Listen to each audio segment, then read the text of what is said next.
Robotic dogs are increasingly integrated into military operations for tasks like reconnaissance and supply transport.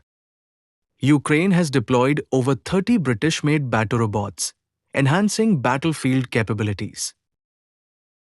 Similarly, the US Marine Special Operations Command is testing AI-equipped Q-UGV robots with mounted rifles, aiming to augment combat strategies.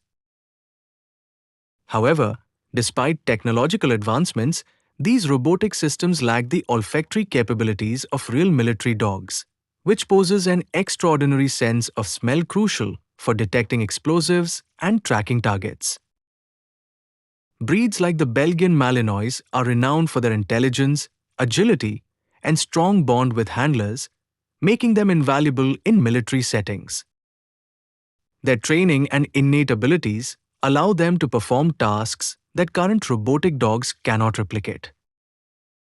Moreover, the emotional connection between handlers and their canine partners plays a vital role in military operations, providing not only functional support but also companionship and morale.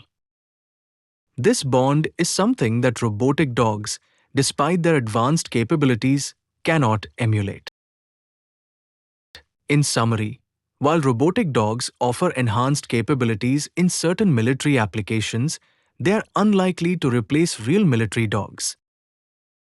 Instead, they serve as complementary assets, each bringing unique strengths to the field.